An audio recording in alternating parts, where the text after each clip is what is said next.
نعرہ رسالت، نعرہ حیدری۔ جناب قبلہ صاحب کے بعد عزا کے مصلی پر اپنا آخری سجدہ ادا کریں گے ذاکر اہل بیت جناب علی رضا کھوکر صاحب۔ بآواز بلند صلوات۔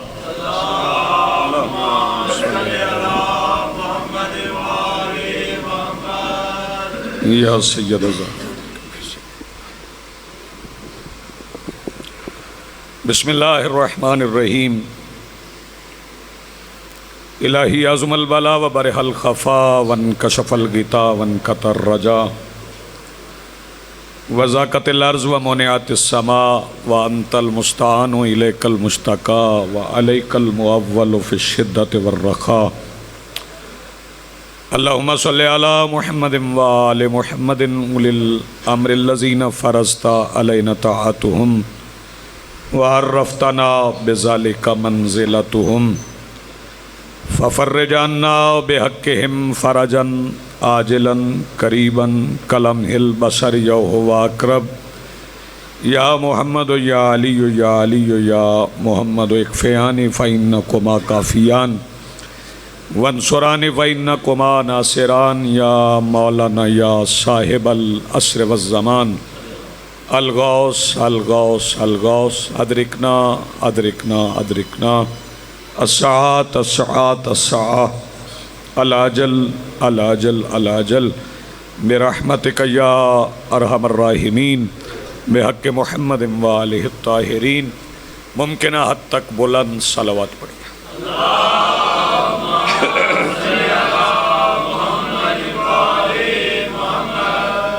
بسم اللہ الرحمن الرحیم۔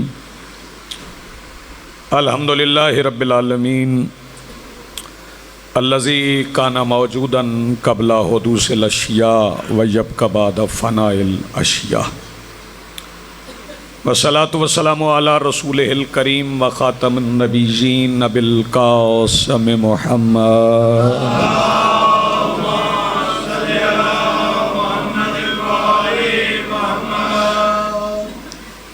والصلاة والسلام والتحیۃ والاکرام علی آلہ الطیبین الطاہرین المعصومین المنتجبین المہدیین المنتخبین المظلومین المعصومین الذین اذھب اللہ عنہم الرجس وطہرہم تطہیرا۔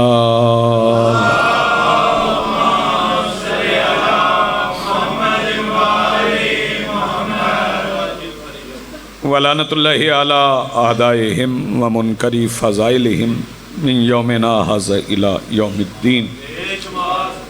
اما بعد فقد قال اللہ تعالی سبحانہ فی محکم کتابہ المجید۔ بسم اللہ الرحمن الرحیم۔ وَإِذَا فَرَغْتَ فَانْصَبْ۔ صلوات پڑھیے بلند آواز سے۔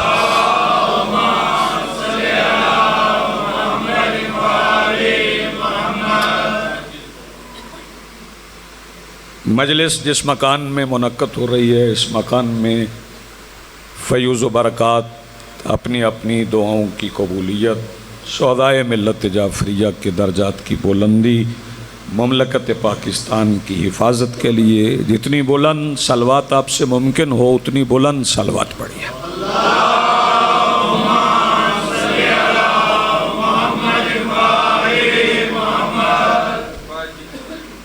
آج کی صف ادا، اس صف انتظار اور اس پر حاضر بلا تفریق عقائد و نظریات، کربلا کی ریت کے ٹیلہ کے ممبر پر تشریف فرما خطیب نظریہ توحید کے استغاثہ پر لبیک کہنے والے غیرت مندوں کے دلوں میں موجود حرارت ولایت امیر المومنین کے وسیلہ سے درخواست گزار ہوں اپنے اس وارث کے حضور جو پردہ غیب میں وارث غدیر کی حیثیت سے موجود ہے، کہ کائنات کا وہ مطلق العنان مدبر الامور اپنے رخ سے حجاب غیبت ہٹائے اور کعبہ کی چھت پہ کھڑے ہو کے کائنات کو سمجھائے کہ جہاں ابو طالب کے بیٹے ہوں وہیں منبر ہوتا ہے۔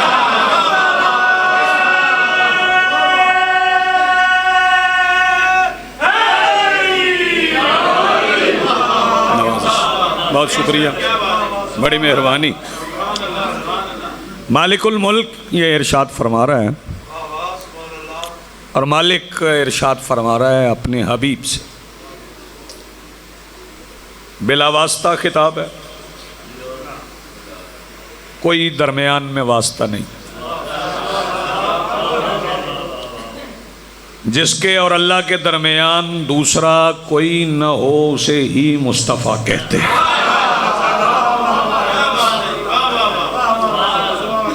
مالک الملک حکم دے رہا ہے اپنے حبیب کو،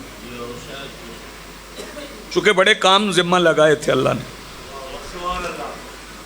جناب آدم علیہ السلام سے لے کے جناب عیسیٰ تک جو کام باقی انبیاء سے نہیں ہو سکے تھے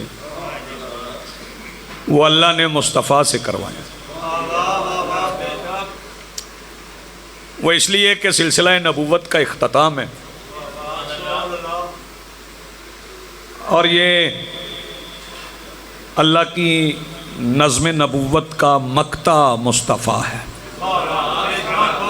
آپ نے غور نہیں فرمایا، میں فکرہ کہہ گئے ہوں، آپ پیچھے رہ گئے۔ اللہ کی نظم نبوت کا مقطع مصطفیٰ، اور مقطع، میں جابری صاحب یہ فکرہ میں نے پہلے کبھی نہیں پڑھا، آپ بھی ہمیشہ سنتے ہیں مجھے۔ مقطع اسے کہتے ہیں جس میں متکلم اپنا لقب استعمال کرتا ہے۔ جی آپ سلامت رہیں، وہ مقطع ہوتا ہے۔ تو آپ سوال کریں گے تو نام سرکار کا قرآن میں احمد بھی ہے، محمد بھی ہے، سورہ محمد ہے، تو کہاں پہ اللہ نے اپنا نام استعمال کیا ہے؟ مقطع نبوت میں۔ مقطع نبوت میں اللہ نے مصطفیٰ کی آغوش میں اپنا اسم علی ڈال دیا۔ کیا کہیں جی، بسم اللہ، بہت شکریہ۔ کتنا اچھا آپ نے سنا، کتنا اچھا آپ نے سنا۔ مقطع نبوت میں اللہ نے آغوش مصطفیٰ میں اپنا اسم علی ڈال دیا، آغوش مصطفیٰ میں رکھا۔ علی کو اللہ نے آغوش مصطفیٰ میں رکھا، مصطفیٰ کو آغوش ابو طالب میں رکھا، بہت اچھے، اور علی کو آغوش مصطفیٰ میں رکھا۔ یعنی یہ سمجھ لیں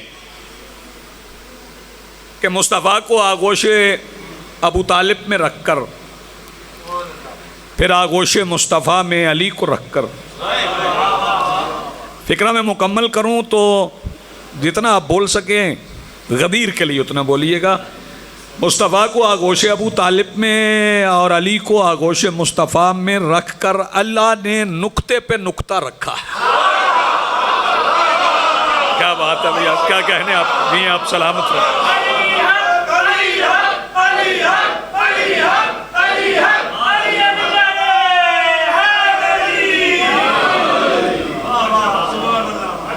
مجھ سے پہلے میں اس سے بات آگے بڑھاتا ہوں، مجھ سے پہلے ناظم ممبر صاحب نے بھی کہا ہے، جو حضرات باہر ہیں اندر جگہ ہے، اگر آپ اندر آ جائیں تو ذرا بھرپور انداز میں مجلس ہوگی، اندر ہے جگہ، ہوا بھی ہے، موسم بھی اچھا ہے، تھوڑا آگے آ جائیں تاکہ ماحول ذرا بہتر ہو جائے۔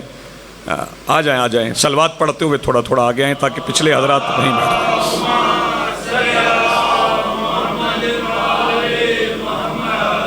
اچھا، میں نقطے پہ بھی بات کرنا چاہتا ہوں، جو حکم ہے میں اس کی تعمیل بھی کروں گا، لیکن پہلے ذرا تمہیداً میں کچھ آپ کی خدمات عالیہ میں عرض کر لوں۔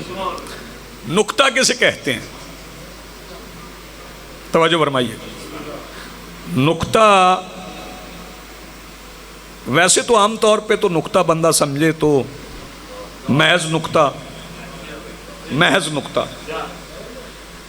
علی یہ نہیں فرما رہے کہ میں نقطہ ہوں، فرمایا انا نقطۃ التی تحت البا، میں با کے نیچے والا نقطہ ہوں۔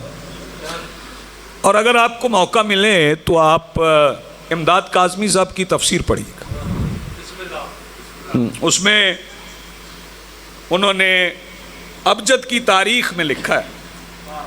ابجد یہ الف بے یہ جتنے ابجد کے حروف ہیں اس کی تاریخ میں لکھا ہے کہ پہلے حروف نہیں ہوتے تھے، تصویریں ہوتی. ہاں تصویریں ہوتی تھی. اگر ایک بندہ کھڑا ہوا دکھانا ہے تو ایک ایسی لکیر کھینچ دی جیسے الف ہوتا ہے، اور اگر دکھانا ہے کہ اونٹ ہے تو ایسے بنا دیا جیسے جیم ہے، اور اگر جیم اونٹ دکھانا ہے تو صرف جیم کی شکل بنا دی. اگر سوار دکھانا ہے تو اس میں نقطہ بھی ڈال دیا، پوری جیم بن گئی، اس سے جیم بن گئی. اور اگر کسی گھر کو دکھانا ہے تو دو سرے اوپر کو اٹھے ہوئے آپس میں ملا دیے جیسے با ہے، اور اگر گھر کے مالک کو دکھانا ہے تو نقطہ بھی ڈال دیا. کیا بات ہے آپ کی، جی ہیں آپ سلامت رہیں. نقطہ بھی ڈال دیا. اس کا مطلب ہے کہ قرآن ایک گھر ہے، مالک علی ہے.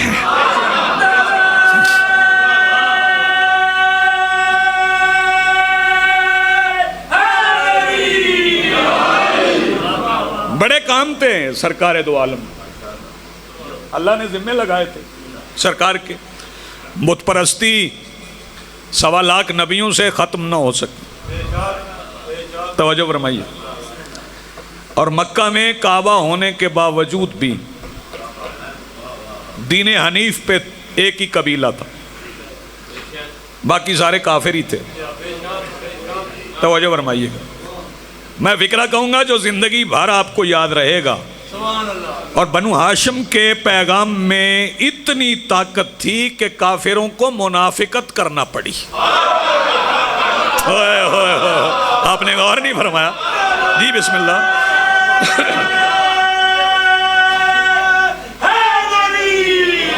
جی بسم اللہ، بہت شکریہ. اتنی طاقت تھی بنو ہاشم کے پیغام میں کہ کفار کو منافقت کرنا پڑا. یعنی منافقت بندہ تب کرتا ہے نا جب منہ پہ بات نہیں کہہ سکتا، وہ اندر اور چھپاتے تھے. نؤمن ببعض ونکفر ببعض. ہاں درمیانی راستہ نکالنا چاہتے تھے، لیکن درمیانی راستہ تو کوئی ہے ہی نہیں ہے. یہ جو بندے ڈھونڈ رہے ہیں نا درمیانی راستہ نکال کے ہم گزر جائیں گے، تو یہ راستہ دیں بھائی. صلوات پڑھ لیں بلند آواز سے.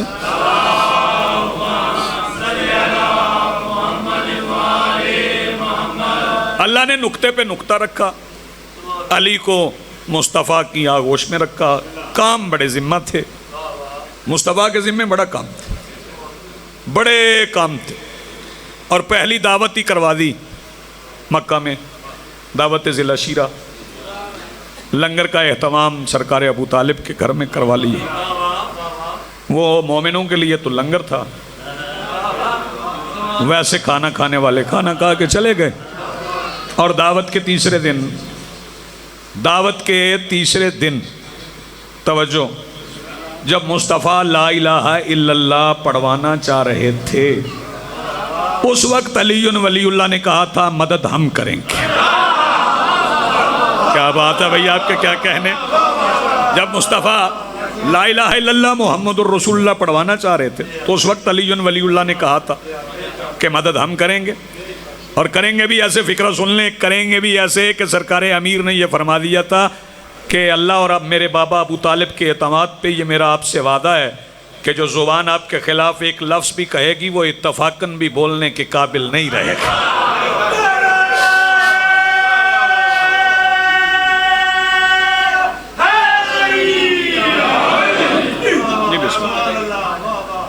پھر بڑا کام تھا بدر میں. 313 تھے. کتنے؟ 313. توجہ فرمائیے. 313 سرکار دو عالم کے ساتھ تھے. لڑے اکیلے علی. مصطفیٰ کا ایک اور کام علی نے کر دیا. آپ سن رہے ہیں، میں کہہ رہا ہوں مصطفیٰ کا ایک اور کام علی نے منطقی انجام تک پہنچا. احد میں جب کوئی نہیں رہا تو پھر وہی رہا جسے ہمیشہ رہنا ہے. ہائے ہائے ہائے.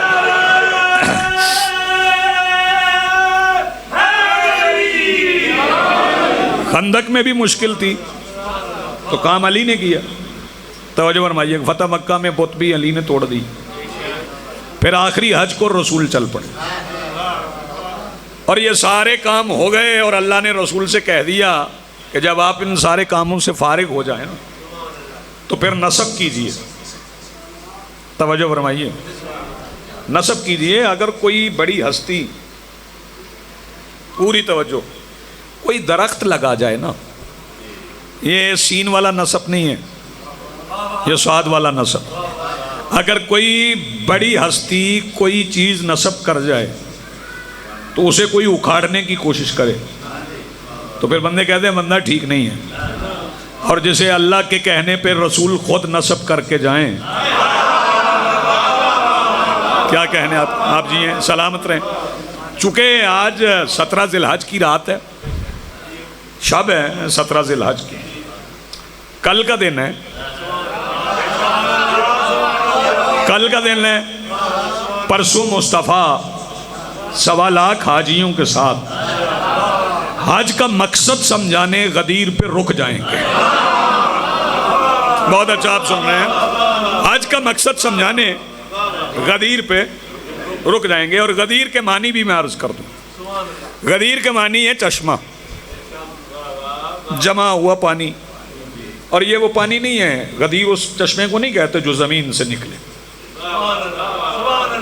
غدیر اس چشمے کو کہتے ہیں جس میں بادلوں سے برسا ہوا پانی ایک جگہ پہ جمع ہو جائے، اور جب پانی کسی ایک جگہ پہ جمع ہو جائے تو پھر وقت گزرنے کے ساتھ ہوائیں چلتی ہیں، مٹی اڑتی ہے، ریت اڑتی ہے، پھر اس کی رنگت بدل جاتی ہے۔ امتداد زمانہ کے باعث پانی رنگت بدلتا ہے، اور بدل جائے تو آب مضاف ہو جاتا ہے، آب مضاف ہو جائے تو پھر اس سے وضو نہیں ہوتا، پینا تو دور کی بات ہے نا، قبلہ پانی کی رنگت بدلی ہو تو پیتا کون ہے؟ لیکن اب کے جو پانی رکا ہوا تھا نا، یہ 18 ذی الحج پہ جو غدیر میں پانی رکا ہوا تھا، زمانے کی ہوا اسے گندا نہیں کر سکی۔ جی آپ سلامت رہیں، بہت زندگی آپ، زمانے کی ہوا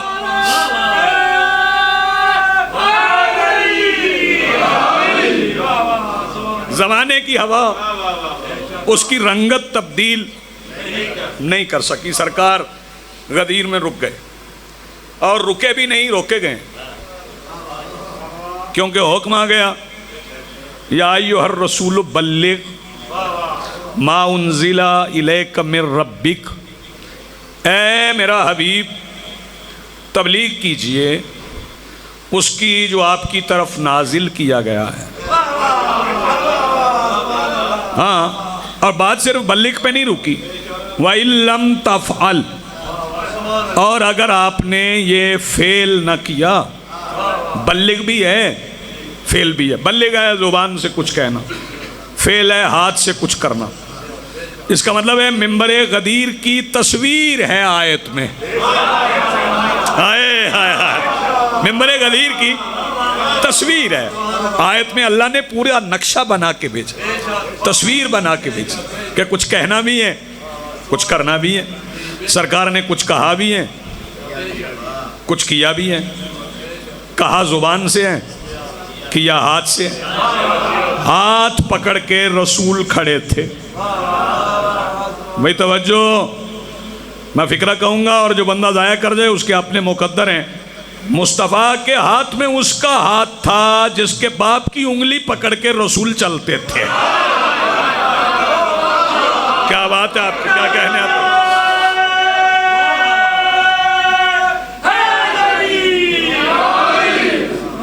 میرے رسول کے ہاتھ میں اس کا ہاتھ تھا جس کے بابا کی انگلی پکڑ کے رسول چلتے تھے، وہ ہاتھ بلند تھا، یہ نقشہ ہے منبر کا۔ لیکن اس سے پہلے کچھ ہوا، وہ بھی عرض کر دیں۔ ہوا یہ کہ حاجی کتنے تھے جی؟ بولیں، 1,40,000 کی بھی روایت ہے، 1,40,000 حاجی تھے، سادہ حاجی کوئی نہیں تھا، سارے رضی اللہ حاجی تھے۔ توجہ فرما رہے ہیں، سارے رضی اللہ حاجی تھے۔ اور میں تنقید کا میں قائل ہی نہیں، اور میں اس طرح کی باتیں کرتا بھی نہیں، میں دو مصرے آپ کی سماعتوں کی نظر کرتا ہوں کہ مانا کہ دیندار تھا مجمع غدیر کا. مجھے کیا اعتراض ہے بھائی؟ میں کیوں کسی پہ اعتراض کروں؟ میں تو مانتا ہوں مانا کہ دیندار تھا مجمع غدیر کا. مصرع آپ سنیں گے تو لطف لیں گے. مانا کہ دیندار تھا مجمع غدیر کا، منبر پہ پورا دین تھا سرور کے ہاتھ میں. آپ یہ سلامت رہیں. جی بسم اللہ.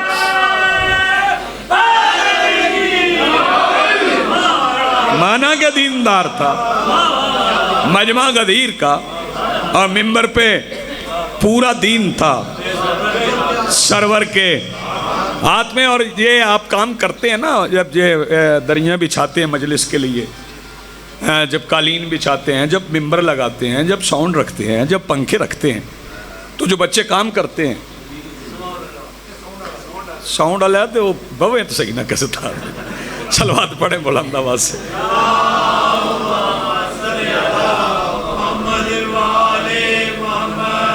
توجہ فرمائیے. اچھا وہ کام کرتے ہیں کارکن، جو اعضاء کی صف کے کارکن ہوتے ہیں، جب وہ کام کرتے ہیں تو کام کرتے کرتے ہاتھ سے ہاتھ لگ جاتا ہے نا. لگ جاتا ہے کہ نہیں لگ جاتا؟ میں دو مصرے پڑھوں گا، آپ کو غدیر کے کارکنوں کا پتہ چلے گا. میں غدیر کے کارکن آپ کو سنانے جا رہا ہوں. مانا کہ دیندار تھا مجمع غدیر کا، منبر پہ پورا دین تھا سرور کے ہاتھ میں، اور پالان جوڑتے ہوئے روحوں کے ساتھ ساتھ بوزر کا ہاتھ آ گیا کمبر کے ہاتھ میں. کیا بات ہے بھائی آپ کی. آپ سلامت رہیں. بڑی مہربانی، بہت شکریہ، بڑی مہربانی. بیٹھا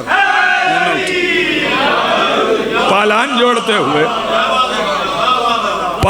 جوڑتے ہوئے روحوں کے ساتھ ساتھ بوزر کا ہاتھ آ گیا کمبر کے ہاتھ میں. اور پھر یہ جو غدیر پہ اعلان ہوا ہے، ہمارے بھی سوالات تو ہوتے ہیں اور ہم سے بچے بھی پوچھتے ہیں، ہمیں بھی کسی سے پوچھنا چاہیے، کیونکہ ایک صدا نے واجب کر دیا ہے پوچھنا. ایک آواز نے پوچھنا واجب کر دیا ہے.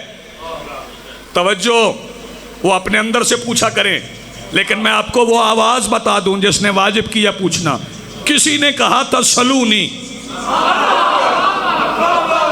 اس کے بعد سے پوچھنا واجب ہے، پوچھنا چاہیے. تو میں نے بھی پوچھا. توجہ، سوال یہ تھا خدا سے. اب آپ نے حکم کیا تو سننا بھی آپ نے. سوال یہ تھا خدا سے کہ دین کیا کیا ہے. سوچنا تو قبلہ ہے نا، چاہیے سب سوچیں گے تو صحیح نا. سوال کیا ہے؟ سوال یہ ہے، سوال یہ تھا خدا سے. آؤ بیٹے آؤ، آجو آجو شاباش، آجو آجو، آؤ بیٹھو. کدھر؟ ٹھیک ہے، بیٹھے بیٹھے بیٹے، خاموشی سے بیٹھ جائیں. بیٹھے بیٹھیں گے تو فیض بھی ہو جائے گا. کیونکہ یہ جو مجلس اعضاء ہے، مجلس اعضاء میں جلوس میں آنے سے نکاح کیوں ٹوٹتا ہے؟ ہاں یہ بھی سوال، کیوں ٹوٹتا ہے؟ کوئی خطرہ ایسا ذہن میں ڈالو کہ بندہ مجلس میں نہ جائے. ہاں کوئی ایسا خطرہ ڈال دو کہ بندہ مجلس میں نہ جائے، کیونکہ گیا تو پھر گیا. جب مجلس میں گیا تو پھر گیا. توجہ فرمائیے گا. اور میں یہیں پہ دو مصرے سنا کے پھر آپ کو بتاتا ہوں یہ نکاح کے متعلق بھی. سوال یہ تھا خدا سے کہ دین کیا کیا ہے. مصرع دوسرا آپ سنیں گے نا، تو اگر غدیر تک لطف قائم نہ رہے تو میں نے کثر تطہیر کے جاروب کش جناب سلمان سے خیرات ہی نہیں مانگی. سوال یہ تھا خدا سے کہ دین کیا کیا ہے. جواب خم پہ نبی نے دیا کہ صرف علی. کیا کہنے آپ کے، آپ جیئیں سلامت رہیں. سوال یہ تھا،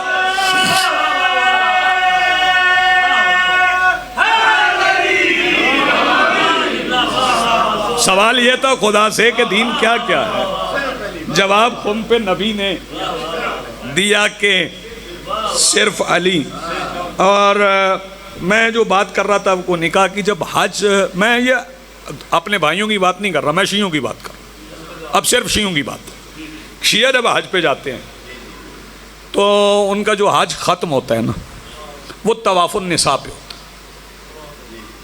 اہل سنت بھائی طواف زیارت کرتے ہیں آخر پہ، جب مینا سے آ جاتے ہیں، قربانی کر کے تکثیر کر کے سب اور رمی جمرات سے سارا کچھ کرنے کے بعد وقوف مینا کے بعد جب واپس مکہ آ جائیں تو پھر آخر میں آ کے طواف النساء کرنا ہے، اس پہ حج مکمل ہوتا ہے۔ اور جو بندہ وہ طواف النساء نہ کرے، وہ جو نکاح کر کے گیا ہے نا، اچھا یہ نہیں ہے جو کر کے گیا ہے وہ نہیں ہے، اس سے آگے بھی بات ہے، جو کرنا ہے نا وہ بھی نہیں ہو سکتا جب تک طواف النساء نہ کرو۔ فکرہ سنیے گا، طواف النساء ہونا ہے کعبہ کے گرد 7 چکروں پہ۔ پہلے کعبہ کو پہچان، کعبہ کیا ہے؟ کعبہ پہچاننا ہے تو پہلے رکن یمانی کو دیکھ، رکن یمانی پہ وہ لکیر ہے جہاں سے علی کی اماں اندر گئی تھی۔ تو پھر مجھے کہنے کی اجازت دیجئے کہ اگر علی کے آنے کی جگہ کا حج کے آخر پہ طواف نہ کیا جائے تو جو نکاح کیا ہوا ہے وہ بھی نہیں رہتا، تو نماز کیسے رہ جائے؟ میری بات پہنچ گئی آپ تک؟ اس سے زیادہ آسان کیا کروں؟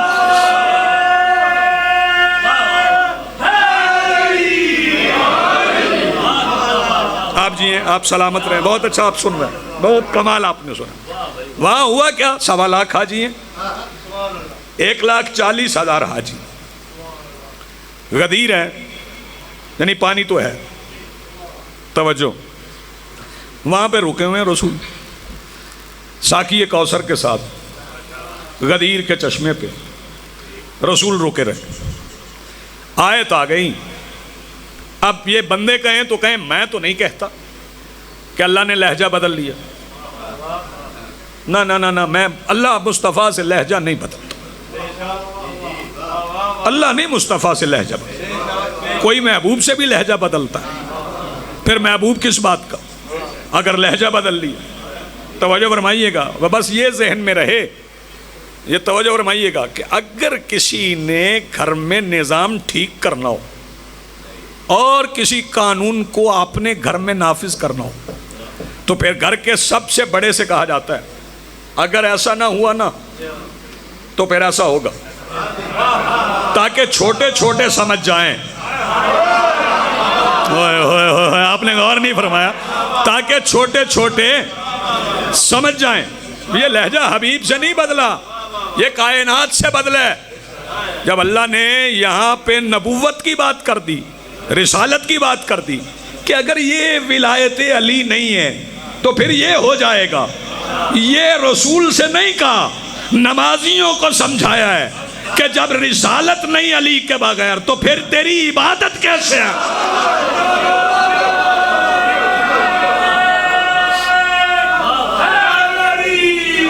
یا بہت شکریہ، بڑی مہربانی۔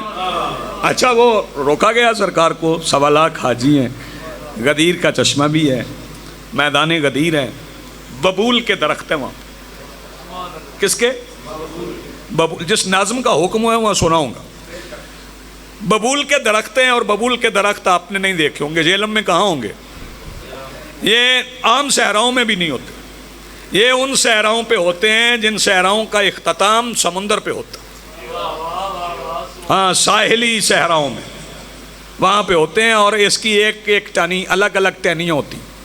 ٹہنی آگے سے بالکل ایسی ہوتی ہے جیسے کانٹا ہوتا ہے، اور کانٹا بھی بڑا مضبوط اور بڑا لمبا، اور لو چلتی ہے تو پتلی ٹہنیاں ہوتی ہیں، وہ پتلی ٹہنیاں یوں یوں جھولتی ہیں۔ توجہ فرمائیے۔ اچھا وہ قد آدم سے تو بڑی ہوتی ہیں، جب وہ جھولتی ہیں ایسے تو حاجی آئے تھے حج کر کے، حج پہ تو ٹنڈ ہو جاتی، بال منڈوا دیے جاتے ہیں۔ وہاں کھڑے تھے، ببول کے درخت تھے، لو چل رہی تھی، شاخیں ہلتی تھی، سروں پہ پھرتی تھی، تو حاجیوں نے سرکار سے کہا یہ جو ببول کے درختوں کی شاخیں ہیں یہ ہماری ٹنڈوں پہ ولایت کے خط کھینچتی۔ جی آپ سلامت رہیں، زندگی آپ۔ سرکار نے فرمایا آئے آئے، بسم اللہ، بھائی جان آپ کا انتظار تھا، صلوات پڑھنے بلند آواز۔ بسم اللہ بسم اللہ بسم اللہ.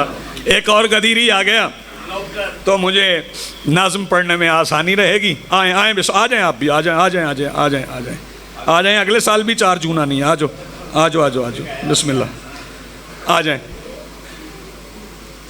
انہوں نے سرکار سے شکایت کی. وہ میں ببول کے درختوں کی بات کر رہا تھا کہ ان کی آخر پہ ایک کانٹا ہوتا ہے تیز دھار. ہوا لو چل رہی, لو, اور سورج کا فاصلہ بھی زمین سے کم ہو گیا, ٹنڈ بھی اور فاصلہ بھی کم, یعنی سورج سر پہ چمک رہا ہے. توجہ, حیرانی اس بات کی ہے کہ میرے مولا سے, امام ششم سے, اللہم صلی علی محمد و آل محمد وعجل ولی الفرج. بھئی توجہ, محمد بن عامش نے پوچھا سرکار میں نے سنا ہے کہ غدیر والے دن زمین سورج کے قریب ہو گئی تھی. سرکار نے فرمایا ہاں میرے نانا چاہتے تھے سورج بھی جشن میں شامل ہو جائے. سرکار نے زمین کو نزدیک کر دیا, یہ سرکار کا فرمان ہے. توجہ فرمائیے. اچھا وہ جب پھرتے تھے سروں پہ, سرکار نے فرمایا انہیں کاٹ دو, تو حاجی کاٹنے لگ گئے, صحابی کاٹنے لگ گئے. جب آپ, اچھا میں ایک پنجابی کی لفظ استعمال کروں, ویسے مالک صاحب کے سامنے جسارت کر رہا ہوں, پنجابی کی لفظ میں استعمال کروں تو وہ پنجابی کی لفظ یہ ہے کہ جب آپ کیکر چھانگے نا, یہ چھانگنا پنجابی میں, تو اس کے کانٹے ایک جگہ پہ نہیں گرتے, وہ بکھر جاتے, ادھر ادھر بھی گر جاتے. وہ پہلے تکلیف یہ تھی کہ سروں پہ پھرتے تھے, پھر زمین پہ بکھر گئے, تو صحابہ کہنے لگے سرکار پہلے سر پہ پھرتے تھے اب پیروں میں چپتے ہیں. سرکار نے فرمایا تو یہاں جھاڑو لو, صاف کرو. انہی ببول کی ٹہنیوں کے جھاڑو بنا کے 1.25 لاکھ حاجی علی کی ولایت کے میدان کے جاروب کش بن گئے. وہاں پہ جاروب کشی ہونے لگی, وہ صاف ہو گئے, میدان صاف کر لیا گیا. اب ریت تھی, تپ رہی تھی, تو کہنے لگے زمین گرم ہے. سرکار نے فرمایا احرام کے کپڑے کتنے ہیں؟ 2. سرکار نے فرمایا اوپر والا نیچے بچھاؤ, ولایت کا مصلی بناؤ. ولایت کے مصلوں پہ 1.25 لاکھ حاجی کھڑے ہو گئے.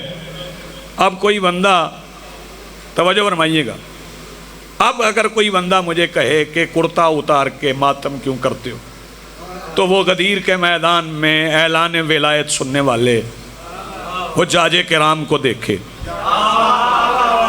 توجہ فرمائیے گا. ہاں مستورات جو قافلے میں تھی نا, جو آئی تھی, ان کے لیے سائے کا انتظام تھا. سرکار نے ان کے لیے خیام لگائے تھے, اور ہر مستور پہ پابندی تھی کہ خیمے کی دہلیز پہ بیٹھے تاکہ وہ اعلان سے نہ رہ جائے. اور پھر 1.25 لاکھ کا مجمع, میں انتظار بھائی جان کو نہ کرواؤں, یہ ایک چھوٹا سا ہال ہے, تو یہ ابھی ساؤنڈ بند ہو جائے تو میری تو جان پہ بن جائے. وہاں مجمع 1.25 لاکھ کا تھا, ساؤنڈ تو تھا نہیں, اور میرے رسول کو اونچا بولنے کی عادت نہیں تھی. مالک صاحب یہ فکرہ میں نے آپ کے لیے کہا, میرے رسول کو اونچا بولنے کی عادت نہیں تھی, تو پھر پیغام کیسے پہنچا؟ سرکار رسالت پناہ نے علی بادشاہ کو حکم دے دیا کہ پیغام پہنچائیے. میرے مولا علی نے غدیر کے میدان میں چلنے والی ہوا سے کہا یاد رکھنا اگر آج میری ولایت کا پیغام کسی کان تک پہنچنے سے رہ گیا نا, تو پھر یاد رکھنا قیامت تک میرے بیٹے چلنے کی اجازت نہیں دیں گے. بس چند فکرے اور ایک نظم, اور بھائی جان کو ممبر. سرکار ممبر پہ بلند ہوئے, اور سرکار نے ممبر, چلے فکرہ بدل دیتے. سرکار اپنے آخری خطبے کے عنوان کے ساتھ ممبر پہ بلند ہوئے, اور سرکار نے جو سوال کیا نا, خطبہ غدیر بڑا طویل ہے, جو سرکار نے مجمع سے سوال پوچھا ہے نا, وہ یہ ہے کہ الستُ اولیٰ بکم من انفسکم, کیا میں تمہارے نفسوں کا مولا ہوں؟ اسی میں ہی مولا کے معنی ہے. کیا سن رہے ہیں آپ؟ کیا میں تمہارے نفسوں کا مولا ہوں؟ تو کیا کہہ رہے تھے, میں تمہارے نفسوں کا دوست ہوں؟ نہیں, کہہ رہے تھے کیا میں تمہارے نفسوں پہ ولایت رکھتا ہوں, میں تمہارے نفسوں پہ حکومت رکھتا ہوں, مجھے تمہارے نفسوں کا اختیار ہے؟ تو انہوں نے کہا ہے. اس کے بعد سرکار نے اگلا فکرہ, ویسے سرکار کے سارے عجائب و غرائب ہی ہیں, ہمارے لیے چونکہ مظہر العجائب والغرائب ہیں, تو سرکار نے یہاں فرمایا اللہ مولائی, اللہ میرا مولا ہے. سرکار فرما رہے اللہ میرا مولا ہے. بھئی سرکار فرما رہے اللہ میرا مولا ہے. بندے 1.25 لاکھ ہیں، اور مصطفیٰ کہہ رہے ہیں رب العالمین کو کہ اللہ میرا مولا ہے۔ کوئی جرت کرتا نا سرکار سے کہتا سرکار ہمارا بھی ہے، اس سے پہلے کہ جرت کرتے سرکار نے بات ختم کر دی، فرمایا اللہ مولائی وانا مولاکم، تمہارا مولا ویسے ہی میں ہوں جیسے اللہ میرا ہے۔ اس کا میں بندے بڑی انگریزی بولتے ہیں ملک صاحب، میں ابھی انگریزی کا ایک فکرہ کہنا چاہتا ہوں، اگر میں اس کا ترجمہ انگریزی میں کروں نا تو سرکار اپنے آپ کو امیڈیٹ گاڈ کہہ رہے ہیں۔ توجہ فرمائیے، اس پہ کبھی غور فرمائیے گا۔ سرکار نے فرمایا وَأَنَا مَوْلَاكُمْ، سب نے اسبات میں سر ہلایا، بندوں کو خبر تھی کہ کیا ہونے والا ہے کیونکہ علی ساتھ کھڑے تھے، اور سرکار نے ہاتھ اتنا بلند کیا،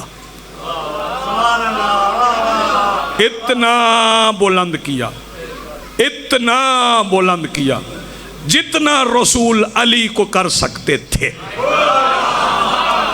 یار میں کیا کہوں آپ سے، اتنا خوبصورت مجمع ہے۔ اور پھر فرمایا فمن کنت مولاہ فہذا علی مولا، اور اس کے بعد فرمایا فلیبلغ الشاہد الغائب، جو حاضر ہے وہ غائب کو بتائے۔ ہاں واجب کر دیا رسول نے کہ ولایت امیر المومنین صرف اپنے آپ تک نہیں رکھنی، پہنچانی بھی ہے، جو حاضر ہے وہ غائب کو بتائے۔ اگلا فکرہ اس سے بھی عجیب ہے، فرمایا الوالد الولد، جو باپ ہے وہ بیٹے کو بتائے۔ میں نے کہا سرکار 1.25 لاکھ کا مجمع ہے، مختلف رشتے ہیں، دادے بھی ہیں، نانے بھی ہیں، پوتے بھی ہیں، نواسے بھی ہیں، تو آپ بتا دیں پوتا اگر آیا تو دادا کو بتا دے، دادا اگر آیا تو پوتے کو بتا دے، چاچا اگر آیا تو بھتیجے کو بتا دے، بھتیجا اگر آیا تو چاچے کو بتا دے، بھانجا اگر آیا تو مامے کو بتا دے، ماما اگر آیا تو بھانجے کو بتا دے۔ لیکن سرکار نے فرمایا تم سمجھے ہی نہیں، میں نے غدیر کے چوراہے میں کائنات کا شجرہ کھول کے رکھا ہے، میں نے کہا الوالد الولد، جو باپ ہے وہ بیٹے کو بتائے، جو باپ ہے وہ بیٹے کو بتائے، جو باپ ہے وہ بیٹے کو بتائے۔ سرکار مطلب نہیں سمجھا، سرکار نے فرمایا یہی تو سمجھا رہا ہوں، جس کے باپ نے ابھی تک بیٹے کو ولایت نہیں پہنچائی، بیٹے پہ واجب ہے ابا سے کہے ابا یا مجھے علی ولی اللہ پڑھا یا میرا اصلی باپ تو بتانا۔ اتنی مہم ہے ولایت امیر المومنین۔ اور ایک فکرہ خطبہ غدیر کا اور میں عرض کر دوں، سرکار نے فرما دیا یہ جو آج کل اردو میں قرآن پڑھنے کا رجحان چل پڑا ہے نا، اسے بھی غور سے سن لیں۔ سرکار نے فرمایا یہ جو اللہ نے قرآن مجھ پہ اتارا ہے نا، اسے کوئی نہیں جانتا سوائے اس کے جس کا ہاتھ میرے ہاتھ میں ہے۔ یہ سرکار نے خطبہ غدیر میں فرمایا ہے۔ اور یاد رکھیے، میں ایک عرض کروں کہ عید منائیے گا ضرور، جس نے غدیر نہ منائی نا اسے محرم سمجھ نہیں آئے گا۔ ہاں یہ ذہن میں رہے، غدیر منائیں گے تو محرم میں بہت سے اسرار کھلیں گے۔ غدیر منا کے محرم تک جائیں، اور غدیر منانے کا ثواب میں اپنے کپڑے تو آپ بدلیں گے ہی، نئے لباس تو آپ پہنیں گے ہی، لیکن غدیر کا میں ایک اور ثواب بتا دوں۔ میرے مالک کا فرمان ہے جس نے عید غدیر پہ ایک مومن کو کھانا کھلایا وہ مثل ایسے ہے جیسے کسی نے 1.25 لاکھ نبیوں کی دعوت گھر میں کر لی ہے۔ اتنا ثواب ہے غدیر کے دن ایک مومن کو کھانا کھلانا۔ توجہ فرمائیے گا۔ اور پھر چہرہ مغموم نہ رہے، خوش ہو کے اپنے بچوں سے ملیے کہ علی کے صدقے میں اپنے ہیں۔ متوجہ ہیں آپ؟ خوش ہو کے بچوں سے ملیے، ان میں عیدی تقسیم کیجئے، لباس تبدیل کیجئے، اور پھر اس لیے وہ چند مصرے ہیں وہ سن لیں، پھر اس کے بعد جس نظم کا حکم ہے اس کے بھی چند مصرے۔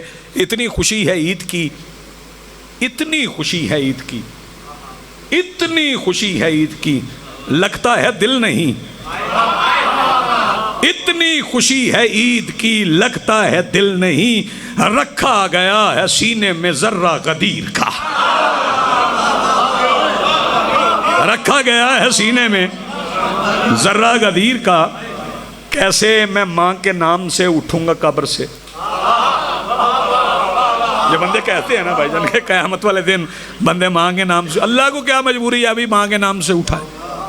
اللہ کو تو پتہ نا کون کس کا ہے، اللہ کیوں ماں کے نام سے اٹھائے؟ ہاں توجہ، کیسے میں ماں کے نام سے اٹھوں گا قبر سے؟ میرا ہے اپنے باپ سے رشتہ غدیر کا، میرا ہے اپنے باپ سے رشتہ غدیر کا۔ اور مولا علی کا ذکر کیا ہے قیام میں۔ بھائی توجہ، بسم اللہ کی با کا نقطہ، صراط المستقیم، مولا علی کا ذکر ہے نا، تو یہ قیام میں ہوتا ہے۔ مولا علی کا ذکر کیا ہے قیام میں، تشہد میں کیسے ہو گیا صدمہ غدیر کا؟ جی بسم اللہ، تشہد میں کیسے ہو گیا صدمہ غدیر کا؟ اور وہ خار خار راستے کو صاف کر کے چل پڑے، یہی نظم ہے نا جی، وہ خار خار راستے کو صاف کر کے چل پڑے، موالیوں کے سب گناہ معاف کر کے چل پڑے۔ غدیر پہ تو میں پورے وثوق سے کہہ سکتا ہوں نا، وہ خار خار راستے کو صاف کر کے چل پڑے، موالیوں کے سب گناہ معاف کر کے چل پڑے، خدا کے گھر کا آخری طواف کر کے چل پڑے، نگاہ سے مکان کو غلاف کر کے چل پڑے۔ کیا مصرع یار اگر پہنچ جائے، نگاہ سے مکان کو غلاف کر کے چل پڑے، خدا کے حکم سے اٹھے نبی کے پیر رک گئے، خدا کے حکم سے اٹھے نبی کے پیر رک گئے، غدیر میں کتاب کے تمام لفظ جھک گئے، خدا کے حکم سے۔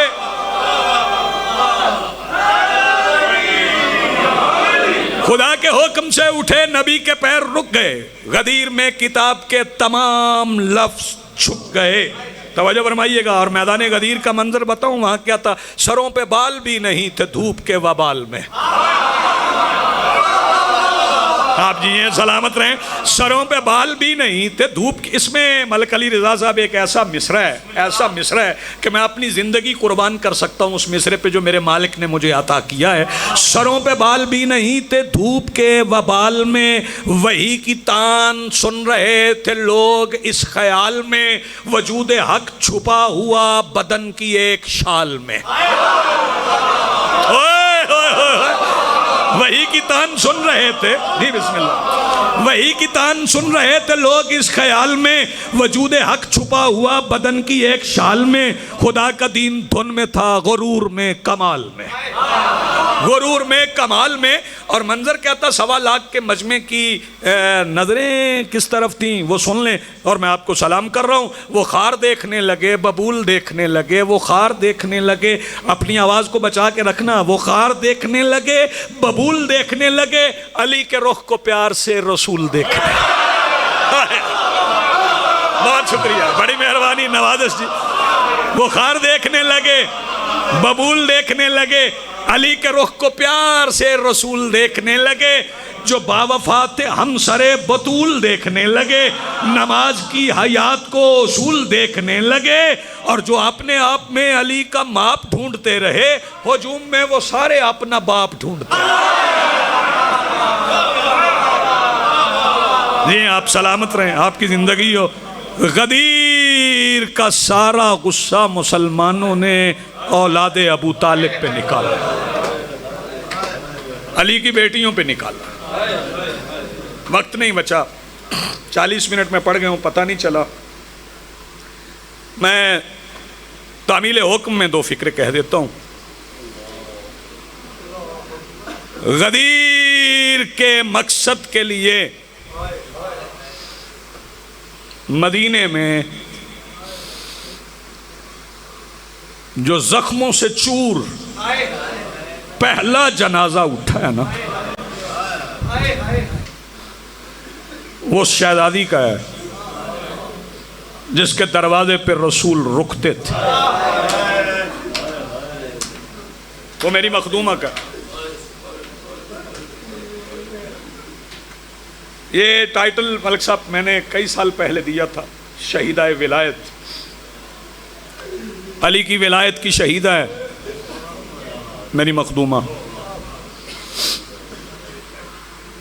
ابھی تک نہیں نکلا غصہ غدیر کا، ابھی تک نہیں نکلا۔ زخمی کتنی تھی، کتنی زخمی تھی جب کریمین نورین سرکار حسنین جب قبر رسول پہ گئے اور حسن امیر بادشاہ نے سلطان نینوا میرے مولا حسین سے کہا بھیا حسین نانا کو آپ سے بڑی محبت تھی، آپ نانا کو بتائیں نا اماں کی حالت کیا ہے۔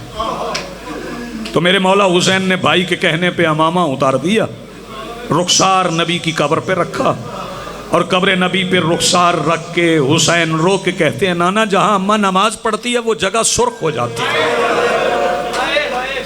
سیدہ سلامت رکھیں، آپ کی آوازیں بلند ہو گئیں، مصائب تفصیل سے بھائی جان پڑھیں گے۔ شہزادی نے وصیتیں بہت پہلے میرے مولا علی کو کر دی تھی، شہادت سے کچھ دن پہلے میری مخدومہ نے میرے مولا علی کو وصیتیں کی۔ پہلی وصیت یہ تھی کہ یا علی میرا جنازہ رات کو اٹھا، میرا جنازہ رات کو اٹھانا۔ بڑے بڑے جنازوں پہ مان کرنے والے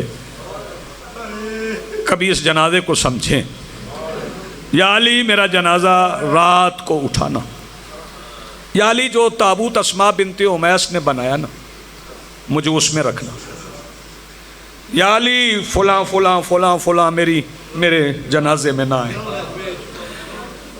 اب جو غیر سید صداقت سیدہ کی گواہی دیتے ہیں انہیں ان کا مقام بتاؤں، ہیں وہ غیر سید، شہزادی کی نظر میں ان کا مقام کیا ہے؟ جہاں شہزادی نے کچھ لوگوں سے منع فرمایا نا وہیں فرمایا یا علی عمار بن یاسر کو میرے جنازے میں بلانا۔ یہ کس بات کا انعام ہے؟ سیدہ عمار کو کیوں؟ شہزادی فرماتی ہے مجھے حسن نے بتایا ہے جب مدینے میں لوگ جمع ہو جائیں نا عمار وہاں جا کے کہتا ہے سچی بطول ہے۔ یا علی آپ رو پڑے ہیں، گریہ ہو گئے۔ فرمایا یا علی میرے حسین کو پیاس بڑی لگتی، یا علی میرا حسن بڑا نازک ہے، یا علی میری قبر پہ پہرا دینا، یا علی حسنین کو روزانہ میری قبر پہ لانا۔ یہ فکرہ آپ نہیں سمجھیں گے تو کون سمجھے گا؟ فرمایا یا علی جب مہینے کی آخری راتیں ہو نا، جب چاند بھی نہ ہو تب میری بیٹیوں کو میری قبر پہ لانا۔ چاند کی روشنی میں بھی میری بیٹیاں میری قبر پہ نہ آئیں۔ بس عزیزانو آخری فکرہ کہہ رہا ہوں، جو چاند کی روشنی میں ماں کی قبر پہ نہیں جاتی تھی وہ دن کی روشنی میں بابا کی ولایت کے لیے یزید کے دربار تک گئی۔ وَسَيَعْلَمُ الَّذِينَ ظَلَمُوا أَيَّ مُنْقَلِبٍ يَنْقَلِبُونَ وَلَعْنَةُ اللَّهِ عَلَى الْقَوْمِ۔